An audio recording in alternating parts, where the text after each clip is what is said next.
ایک انٹرنیشنل کنوائے کے اوپر بلوچستان میں حملہ ہوا، جس میں بہت سارے انٹرنیشنل ڈپلومیٹس زخمی ہوئے، اور اس میں چائنا کے انجینئرس اور چائنا کے ڈپلومیٹس بھی شامل تھے۔ تو ٹیررزم پاکستان کے لیے ایک بہت بڑا مسئلہ ہے۔ اور جو تیسرا پاکستان کو مسئلہ ہے وہ ہے ریجنل کنیکٹیوٹی کا اور ویسٹرن پریشر کا۔ اور اگر ہم گلوبل لیول پہ دیکھیں تو دو وار فرنٹس کھلے ہوئے ہیں، جن میں رشیا اور یوکرین وار فرنٹ ہے، اور اسرائیل اور پیلسٹینین وار فرنٹ ہے، جس میں اس آرگنائزیشن کے جو ممبران کنٹریز ہیں انکلوڈنگ ایران اس وار میں شامل ہیں۔ تو اس لیے پیس اور انٹیگریٹی کو مضبوط بنانے کے لیے یہ آرگنائزیشن کے لیے بڑا چیلنج ہوگا۔ اور دوسرا چیلنج ہے گلوبل انفلیشن کا، کہ آئل پرائسز اور پوری سپلائی چین ڈسٹرب ہونے کی وجہ سے جتنی مہنگائی ہو رہی ہے، آئل پرائسز ہائی ہو رہے ہیں، اور جو کنیکٹیوٹی ڈسٹرب ہو رہی ہے اس کو یہ آرگنائزیشن کس طرح سے ٹیکل کرے گی، اور اس کے بعد پوسٹ کووڈ-19 کا جو پیریڈ ہے اس کے بعد یہ اپنے ممالک کی جو اکانومی ہے وہ کس طرح سے اسٹیبلائز کرے گی، یہ اس آرگنائزیشن کے لیے بڑا چیلنج ہوگا۔ اب ہم بات کرتے ہیں کہ اس سمٹ میں کون سے کی پوائنٹس ڈسکس ہوئے۔ سب سے جو پہلا کی پوائنٹ ڈسکس ہوا وہ تھا افغانستان کی صورتحال کو مستحکم بنانا، افغانستان کی صورتحال کو اسٹیبلائز کرنا، جس میں افغانستان میں بڑھتی ہوئی ٹیررزم کو ہائی لائٹ کیا گیا، اور یہ خدشہ ظاہر کیا گیا کہ افغان سوائل میں be used by the terrorist to encourage the terrorist activities, اور افغانستان کا جو سوائل ہے it can serve as the safe haven for the terrorists. تو اس کے لیے یہ ضروری ہے کہ افغانستان میں اسٹیبلٹی کو مضبوط بنایا جائے، ان کے جتنے معاشی مسائل ہیں ان کو حل کیا جائے۔ جو دوسرا سب سے بڑا کی پوائنٹ اس میں ڈسکس ہوا وہ تھا ریجنل کنیکٹیوٹی کو بڑھانے کے لیے سی پیک کی ایکسپینشن۔ پاکستان کے پرائم منسٹر نے یہ پروپوزیشن دی جتنے بھی ممبر ممالک ہیں ان کو، کہ سی پیک کو مزید ایکسپینڈ کیا جائے باقی ممالک میں بھی، تاکہ جو ریجنل کنیکٹیوٹی ہے یا ریجنل ٹریڈ ہے وہ اور زیادہ مضبوط ہو۔ جو تیسرا کی پوائنٹ ڈسکس ہوا وہ تھا ٹریڈ اینڈ کنیکٹیوٹی کا، کہ ٹریڈ اور کنیکٹیوٹی کو اور زیادہ مضبوط بنایا جائے، اور جتنے بھی ممالک ہیں اسپیشلی جو انرجی رچ ممالک ہیں سینٹرل ایشیا کے، قزاقستان، تاجکستان، افغانستان، رشیا، ان کو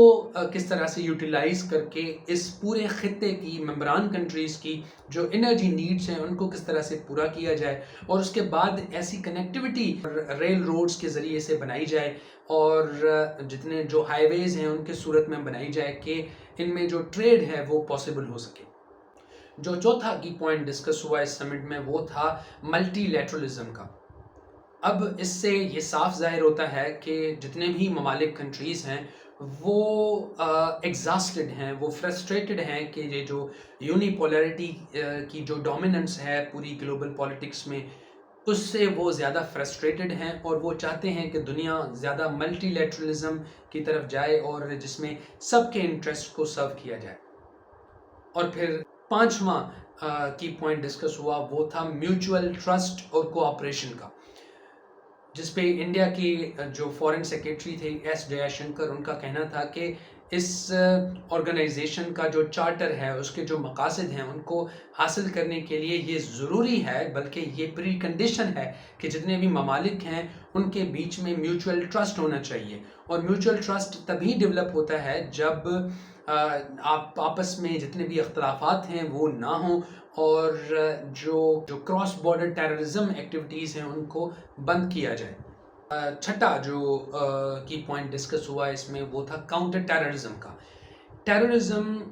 اس پوری آرگنائزیشن کے جتنے بھی ممالک ہیں وہ ٹیررزم سے بڑے انفلوئنسڈ ہیں، جس میں including Pakistan, India, Iran, Russia, China, یہ سب جو ہیں وہ ٹیررسٹ انفلیکٹڈ کنٹریز ہیں، اس لیے ٹیررزم کو ختم کرنا ان سب ممالک کے لیے بہت ضروری ہے۔ اب ہم بات کرتے ہیں کہ اس آرگنائزیشن کا رزلٹ کیا نکلا۔ جو سب سے پہلا رزلٹ تھا وہ یہ تھا کہ 8 بنیادی ڈاکیومنٹس سائن کیے گئے ممبر کنٹریز کی طرف سے۔ یہ ڈاکیومنٹس زیادہ تر ریلیٹڈ تھے بجٹ اور فائنانسز سے، کہ اس آرگنائزیشن کی بجٹ اور فائنینسنگ کا فریم ورک کس طرح سے ورک کرے گا، اور جو اس آرگنائزیشن کی سیکریٹریٹ ہے اس کی آپریشن سے ریلیٹڈ، اور اینٹی ٹیررزم ایکٹیویٹیز سے ریلیٹڈ، کاؤنٹر ٹیررزم سے ریلیٹڈ، اور ریجنل کنیکٹیوٹی اور ریجنل کوآپریشن، ریجنل ٹریڈ سے ریلیٹڈ یہ ڈاکیومنٹس تھے جو کہ سائن کیے گئے ممبران کنٹریز کی طرف سے۔ جو دوسرا بڑا اس کا آؤٹ کم نکلا وہ یہ تھا کہ بائیلیٹرل ٹاکس جتنے بھی ممالک ہیں ان کے بیچ میں ہوئے، جن کا بنیادی مقصد یہ تھا کہ جتنے بھی ممالک ممبران ہیں ان کے بیچ میں کوآپریشن کو اور کنیکٹیوٹی کو اور زیادہ مضبوط بنایا جائے، اور ان سب کو ایک پیج پہ لایا جائے جہاں پہ وہ اپنے انٹرسٹس کو انٹیگریٹ کریں اور اس آرگنائزیشن کی مضبوطی کو اور زیادہ مضبوط بنائیں۔ اب یہاں پہ انڈیا اور پاکستان کے بیچ میں کوئی بائیلیٹرل ٹاک نہیں ہوا، کوئی بائیلیٹرل ایگریمنٹس نہیں ہوئے جس کا ہم یہ کہہ سکتے ہیں کہ پاکستان اور انڈیا کے بیچ میں جو آنے والے فیوچر میں جتنے بھی ان کی بیچ میں ڈیولپمنٹس ہوں گی ان میں ہمیں کوئی خاطر خواہ نتیجہ نہیں نظر آتا، اور ہمیں یہ نظر نہیں آتا کہ کوئی پاکستان اور انڈیا کے بیچ میں جتنے بھی تناؤ ہیں وہ اتنی جلدی ختم ہو جائیں گے۔ جو تیسرا آؤٹ کم تھا وہ یہ تھا کہ چائنا کے پرائم منسٹر کی طرف سے گوادر انٹرنیشنل ایئرپورٹ کو اناگوریٹ کیا گیا۔ اب یہ ڈائریکٹلی اس سمٹ کا آؤٹ کم تو نہیں ہے، لیکن اس سمٹ کے ہائی لائٹ ہونے کی وجہ سے اس ایونٹ کو یقینی بنایا گیا اور اس ایونٹ کو مزید ہائی لائٹ کیا گیا اس سمٹ کے تناظر میں۔ تو اس لیے ہم یہ کہہ سکتے ہیں کہ اس سمٹ کا ایک انڈائریکٹ آؤٹ کم یہ بھی تھا کہ گوادر انٹرنیشنل ایئرپورٹ اناگوریٹ ہو گئی۔ اب ہم ایک شارٹ سا کریٹیکل انالیسس پیش کرتے ہیں اس سمٹ پہ۔